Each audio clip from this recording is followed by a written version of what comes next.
This 21-year-old mother vanished from her home in broad daylight. When police arrive at the scene, all they find are her 2 young children, alone and crying. They have no idea where she is or why she disappeared. But everything changes when 911 receives a disturbing call from the mother herself while being kidnapped. 911. My name is Neeson and I just want to see my kids again. Trapped in her kidnapper's car, she's managed to steal his phone and dial 911 without his knowledge. On the call, she makes it seem like she's talking to the kidnapper, but in reality, she's giving crucial information to the dispatcher. What's your home address, do you know?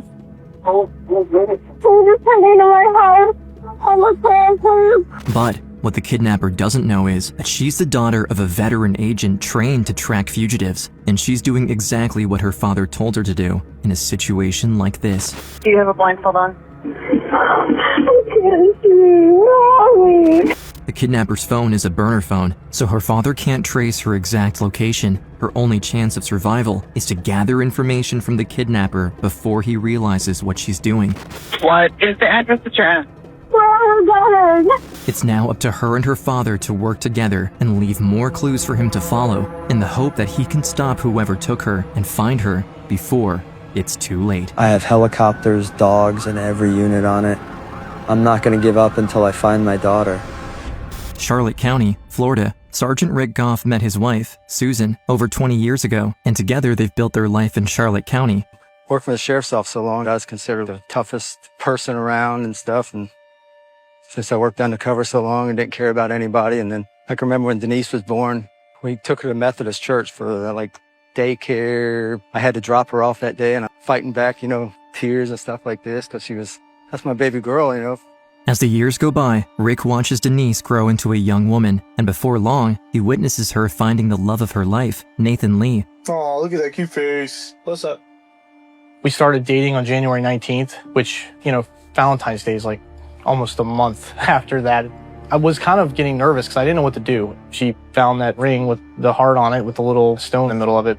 I know it doesn't sound very special or romantic, but that ring was more special than even her engagement ring.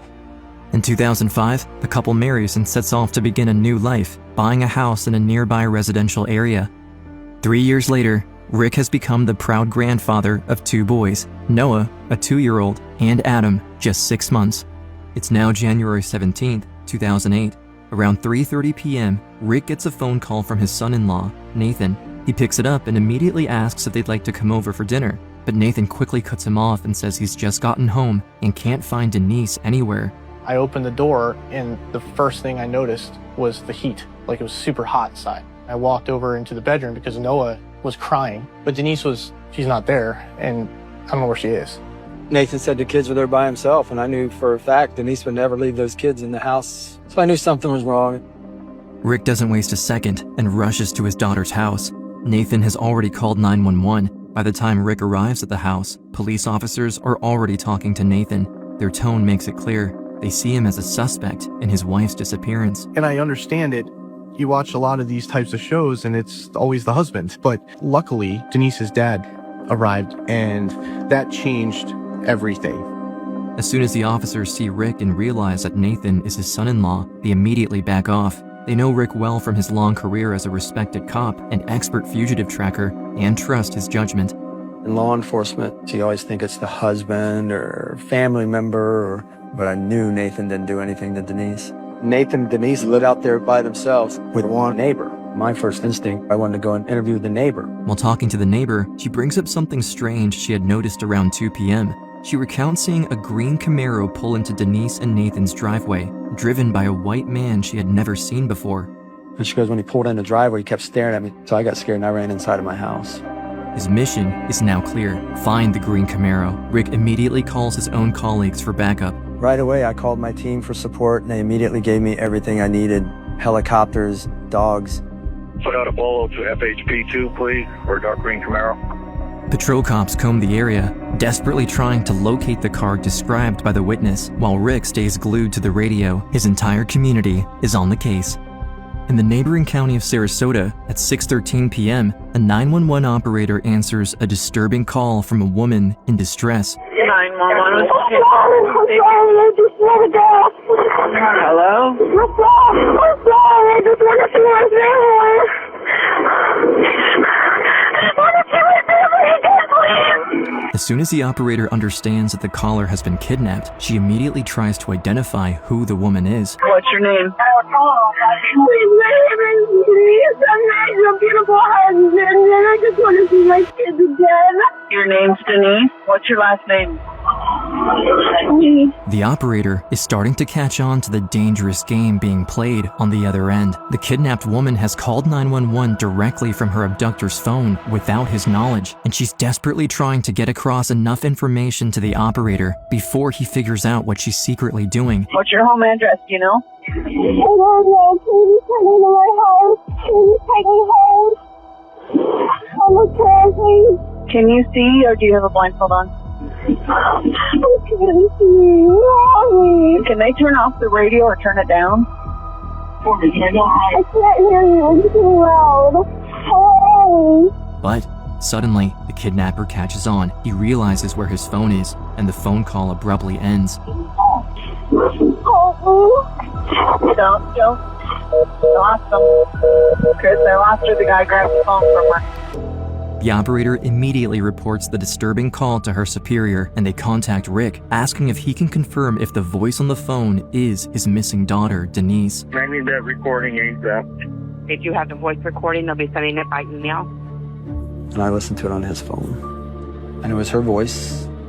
She was under stress in there. She was screaming and crying and stuff like that. Hearing his daughter in distress on the phone is a devastating experience for a father, and Rick has been on the force long enough to recognize the terrible danger Denise is in, but his daughter is smart and he's taught her everything she needs to know in the event of a situation like this one. Kind of made it sound like she was talking to him while she's really talking to dispatch. She was smart. Even though she was terrified, Denise cleverly disguised as many clues as she could into her conversation with her kidnapper while on the line with 911. She's doing exactly what she knows will help her father find where she is. But since the kidnapper's phone is a burner phone, they can't pinpoint her exact location. The clues she left on her 911 call are the only new leads they have to go on. After hearing Denise's call, Rick updates his family, including his wife and Nathan, about the situation. At least they now know Denise is alive. The call from Denise came in. That was the first ray of hope. I couldn't keep my brain from diving in to what she was going through. I just couldn't get it out of my head. Just then, another clue comes in from the Sarasota Sheriff's Office. For a moment, Rick is elated, thinking perhaps they've found his daughter. Instead, he receives a recording of a different 911 call that came in at 6:22 p.m., just 10 minutes after Denise's, from someone alleging to know the kidnapper's identity. Police emergency operator Bonnell. I just got a call from my dad, and his cousin came over his house. He borrowed a shovel and the gas tank with a girl in the car, and she was tied up. And the girl got out of the car, and my dad's cousin went and put her back in the car. What's the cousin's name? Mikey King. Michael King. And what does he look like? I just know he has dark hair, he's white. What's the cousin driving? A green Camaro. They finally have a name, Michael King. He matches the description from Denise's neighbor's witness statement, including the fact that he drives a green Camaro. Rick's first thought when Denise was kidnapped had been perhaps she was taken by someone connected to his job, a criminal seeking revenge, but Michael King's name means nothing to him. Michael King owns a house on Sardinia Avenue in Northport, Florida, a few minutes from Denise's house. With Rick in close contact, a raid squad rushes to King's house, but as soon as they arrive, they're disturbed by what they find. We have the house on with the 3 units on scene. 2 of us are in plain clothes. Nobody's coming to the door. They don't see any car. There is a TV on and it sounds like voices in the home. Airport, the 2 marked officers at the front. I can't see the uniform officers there. As they enter the house, the blaring TV is the only sound they can hear. The volume is turned all the way up, echoing through the empty rooms. Most of the furniture is gone, and trash is scattered everywhere. When they finally clear the house, they're devastated. Denise isn't there. We do have an arcade watered up in a bedroom with long strands that look like long brown hair. but it's clear she had been in the house, perhaps even just minutes before. In the bedroom, the squad discovers a makeshift bed with a hair elastic hidden amongst the blankets, along with duct tape with long, light brown hairs attached, hair that looks very similar to Denise's. Rick's heart sinks. In his years on the force, he knows that a change of location is a dangerous turning point. When a victim is moved, the chances of a live rescue begin dropping. If he doesn't find her in the next few hours, he might never see his daughter again. Not only that, but her children will lose their mother forever. Meanwhile, a 911 dispatcher in Charlotte County receives a call from a witness at 6:30 p.m. reporting a possible kidnapping. 911, where's the emergency? I'm on 41 going south, and I was at a stoplight, and a van pulled up next to me, and like a Camaro, and they were screaming in the car, like screaming, and not a happy scream, like get me out of here scream. The woman tells the operator she's concerned after hearing screaming and banging coming from a Camaro driving next to her. The caller asks if she should try to follow the car, but before clear instructions are given, the driver of the Camaro seemingly senses he's being followed and makes a maneuver to lose his tail. He's turning left right now. I don't know if I can catch up to follow him. He blows through a red light. Oh boy, there's a bunch of traffic and I can't get over. In an instant, the green Camaro disappears from sight. And it's at this moment, in the 911 center, that a crucial mistake is made. The operator passes on the caller's complaint, but there's a miscommunication. No officers are dispatched to the green Camaro's last known location, and the rest of the team searching for Denise, including Rick, never hear about the call. Tragically, just like that, Denise vanishes into the night with her kidnapper. It's now 9:15 p.m., more than 6 hours since Denise was kidnapped, and several hours since any of the previous 911 calls. Rick, his wife, Nathan, and Denise's siblings are frantic. They have the kidnapper's name. They've found his house, where signs suggest someone had been held. They know his car, its color, its license plate, every detail. So, how is Denise still nowhere to be found? Rick tirelessly continues his search for his daughter, exploring every possible avenue. All the while, he stays glued to his police radio, desperate for any kind of update. Suddenly, he hears something. A green Camaro has been spotted, and highway troopers and sheriff's deputies are in pursuit. I heard on the radio how it would have chased them till their tires fell off that night, I can tell you that. Central Florida tag, green Camaro, not stopped, just following. Tag is verified by FHP. He picks up the radio and listens closely as the arrest unfolds. Central, all units, be advised. FHP has a date of stop. Michael King is 1012. Female is... But suddenly, the radio goes silent, and just as Rick asks law enforcement on the scene for an update via his radio, he's cut off by devastating news. Female is not with the vehicle. Michael King is alone in the car. Somehow, Denise is still missing, and now the question remains, if she's not with her kidnapper, then where is she? Michael King is taken into custody. He's brought to the station and immediately placed in an interrogation room. Investigators expect that he will reveal Denise's location, clinging to the hope that she is still alive. Instead, they're stunned when he tells a very different story, insisting that he was the one kidnapped and that he, too, was a victim. When you saw me, you told me that you come out to me and said you were the hostage. You were a victim, you were a hostage. Right. You understand that? Okay. So that is true? Okay. Police don't buy his story, but Michael refuses to budge, sticking firmly to his version of events. Time, however, is running out, and so investigators work with what they have and begin a thorough search of his car. They discover a heart-shaped ring in the back seat of the green Camaro. To confirm if the ring belongs to Denise, they call in Nathan and Rick. Detective Morales called me and said there's some jewelry that was left in his vehicle that they needed me to identify to see if it was hers. I need you to go ahead and describe her jewelry. He had a heart necklace with a stone in it. Her wedding ring was white gold, and she also had a silver heart ring.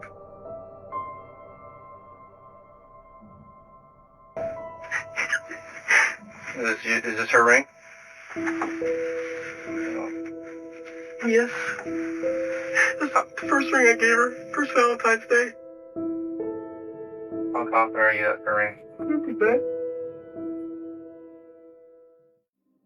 With the ring confirmed to be Denise's, police return to Michael and decide to play along, pretending to believe his story in hopes that he'll reveal more about Denise's whereabouts.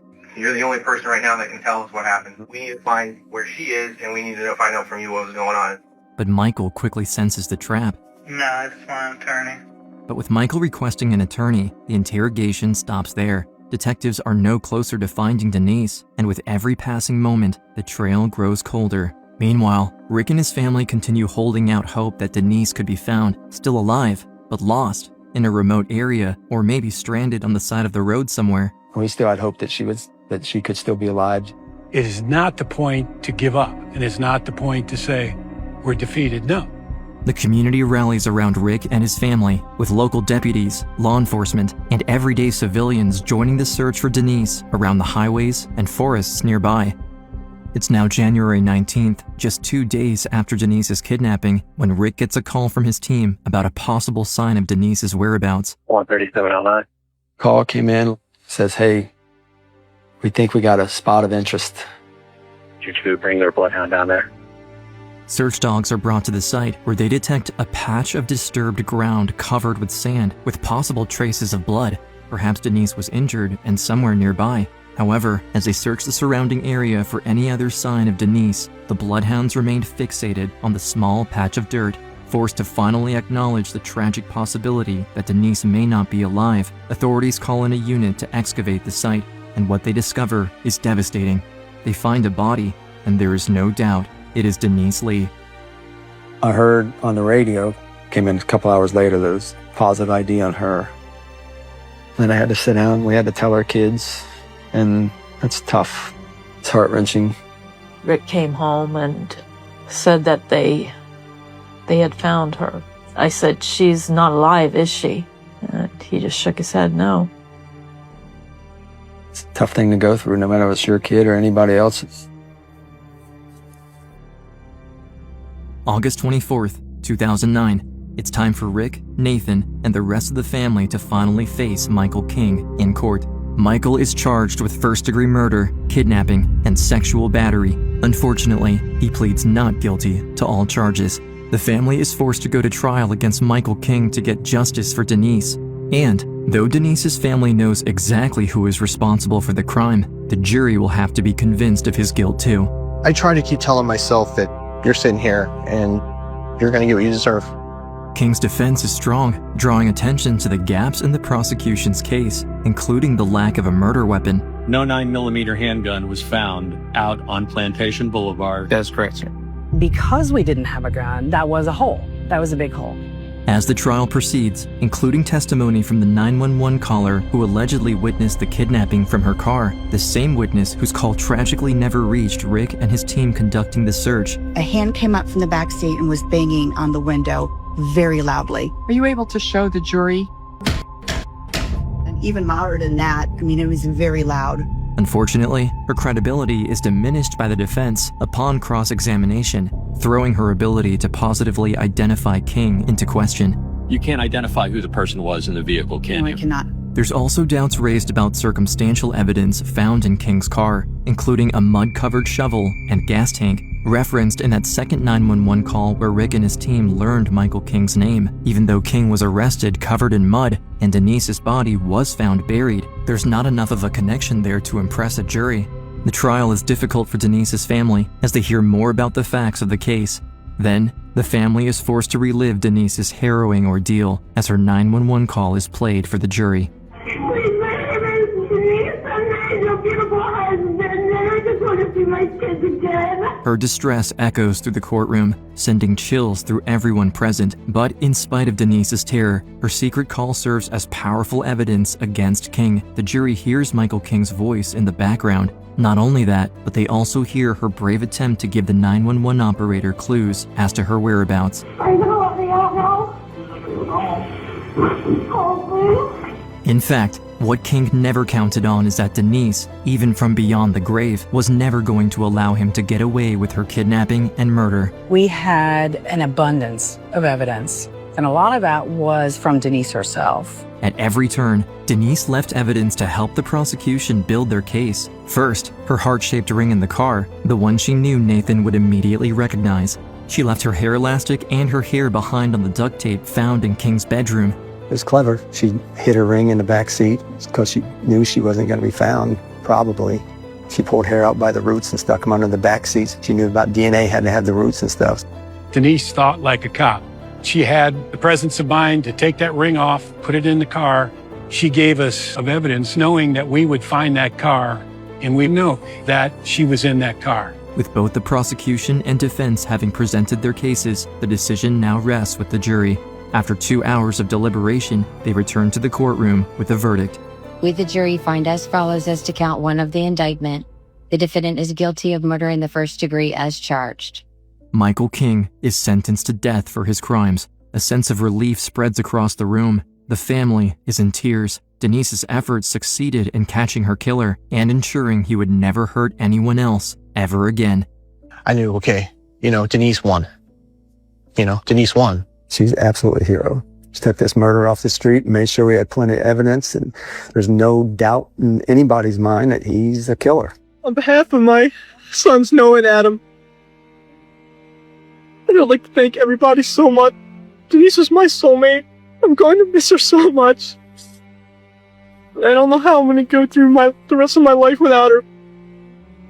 Even after Michael's sentencing, Rick, Nathan, and Denise's family, saddened by their loss but proud of Denise's strength, want to ensure something like this will never happen again. Rick and his family believe that if the kidnapping witness's misfiled call had been properly dispatched, Denise could have been saved.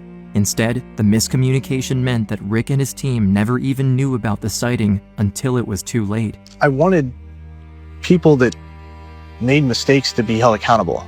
It is the sheriff's responsibility to provide the best public safety that they possibly can to their citizens. And Denise wasn't given the best public safety to their citizens. Their efforts led to meaningful change. We had cars on the road waiting to apprehend the guy right where she was at. But they never dispatched the car. So, on behalf of my daughter, I'd like to see this bill passed. They helped pass the Denise Amber Lee Act, which establishes new statewide standards for 911 operators, requiring them to complete more than 200 hours of training. Nathan also takes on a mission on his own and starts the Denise Amber Lee Foundation. He travels all over the country sharing Denise's story with 911 emergency operators. Denise's story can change things. That was my coping. That was my medicine. That was my way of getting through this, was seeing Denise make a difference. Denise's sister, Amanda, decides to become a 911 dispatcher in her sister's honor, determined to make a meaningful change in her everyday life. To this day, she remains dedicated to the profession. Denise's children, Noah and Adam, now young adults, carry their mother's story with pride. And finally, years later, Nathan is able to recover something deeply meaningful, a precious reminder of his wife. Now that all of King's appeals are done and everything is over, we don't need this evidence anymore, and I was very happy to be able to release that to him. There it is. This is the ring that she had. Yeah, it's special. I'm really glad I got this back, and I was really excited to show it to the boys, and that was the first thing they said. It was like, wow, she had really small fingers. I always write her name in the clay before every at bat, just to know that she's there with me. I always say she sacrificed herself to make sure we were safe. We came first. We're a part of her, and I feel like people hearing from us can kind of see how important she was, how amazing she was.